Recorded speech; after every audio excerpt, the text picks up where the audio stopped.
Okay, we've been covering congruent triangles, and now we're actually going to prove triangles congruent. So we're going to take what we've already been doing, right, and seeing if triangles are congruent, and go ahead and write the proof for it. So keep in mind that every time you prove triangles congruent, you only need three things. So once you have those three things, then you've proven your triangles congruent. If you feel like you can determine that triangles are congruent, then you can prove triangles are congruent. So go ahead and start a new page, write notes, proofs with triangles, pause the video to do that, and go ahead and copy this proof right here. And then we'll do it together. So pause, get it all written down.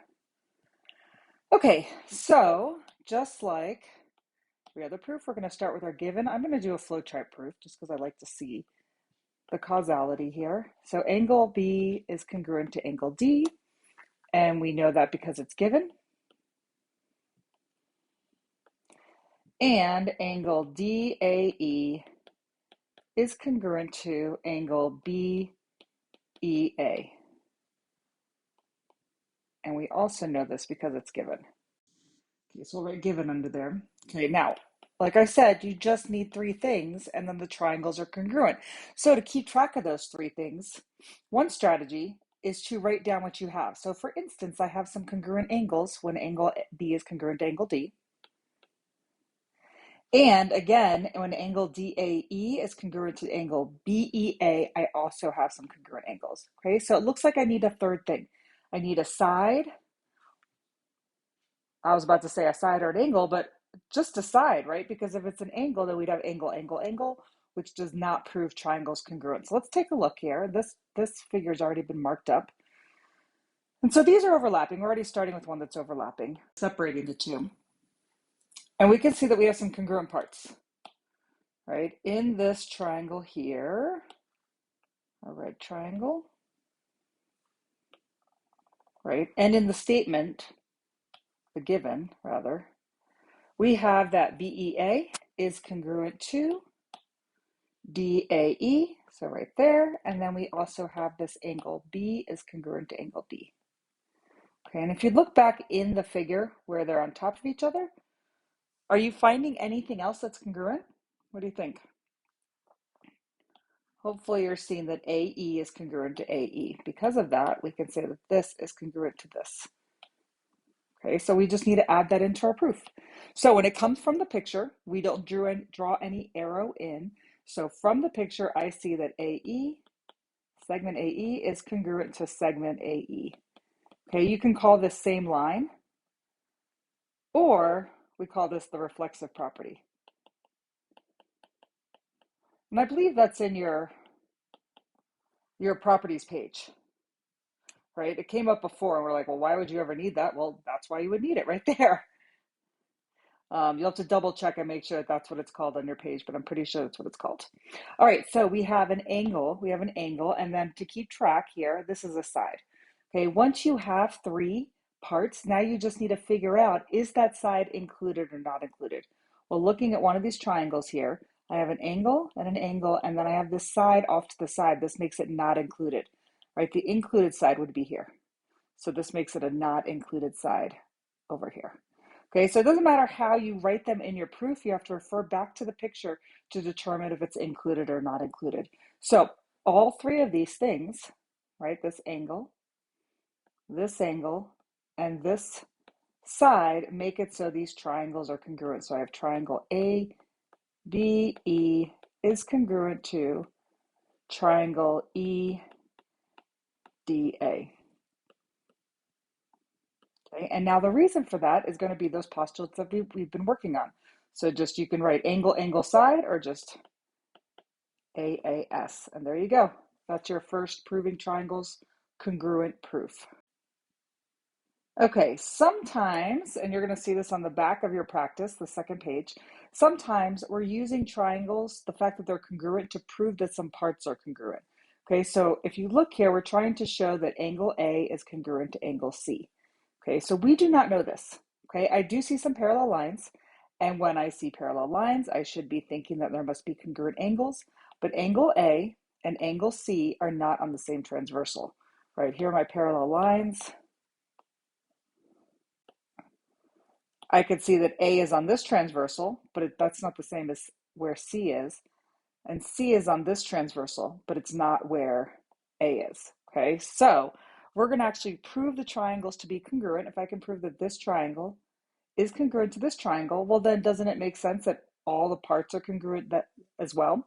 So I'll show you the reason or how we get there as we go through this proof. All right, so let's write down what we have so far. We have, oh, and if you haven't already, pause the video and write this in your notes, this proof. So AD is parallel to BC. All right, when proving triangles congruent, we need to have congruent sides. These are not congruent sides, but we'll use it for something else. Okay, then I have AD is congruent to BC. Okay, this is given. Now this is a pair of congruent sides in the triangles, right? If I look where these are, I have AD and BC. I'm going to prove that this triangle is congruent to this triangle, and then I'm going to prove that these angles are congruent. Okay, so I do already have a side, so I'm going to use that strategy of just like keeping track here. So I have a side. Okay, I only have one thing, so I need to find something else. Okay, so think about it. What else could we say are congruent here? Okay, one we could build off of this. The other one we could just pull from the picture. So looking at this picture here, right, I see this line. Well, that's in both of the triangles. So I'm going to go ahead and get that in here. So BD is congruent to BD because of the reflexive property.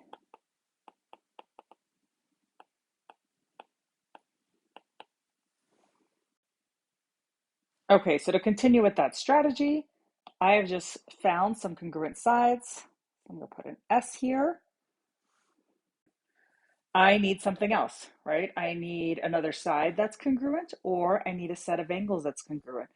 And hopefully this says to you there must be a set of angles that are congruent. We just need to find them, right? Parallel lines means that there's congruent angles.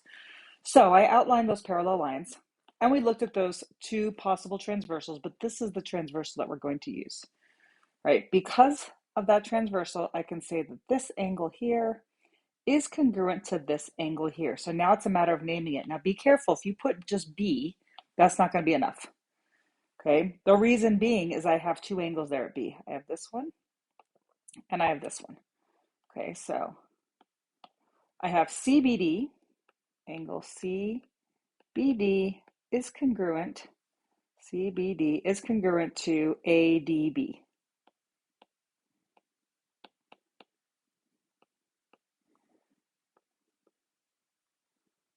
So those parallel line theorems are coming back to haunt us. We need to be able to use them. But because I have parallel lines, I have congruent angles. So I need an arrow here that connects the two. This is true because this is true. All right, and now I just have to name what type of angles those are. Well, those are alternate interior angles.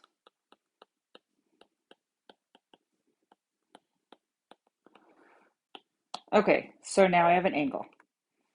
All right, so let's take a look at one triangle. And let me mark this here as well. Okay, we have this side that's congruent.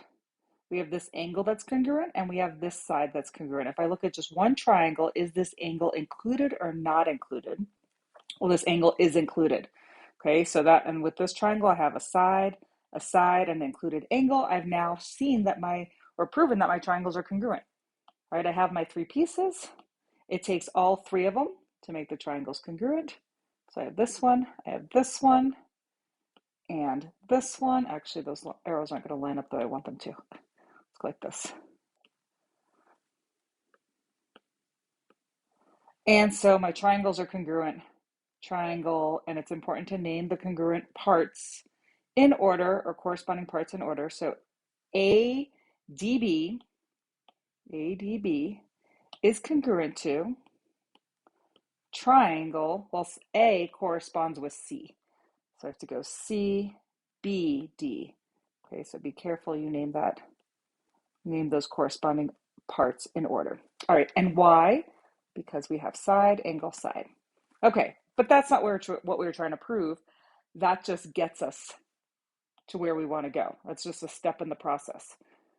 Because these are congruent, right? Because this triangle is congruent to this triangle, we can now conclude that angle A is congruent to angle C.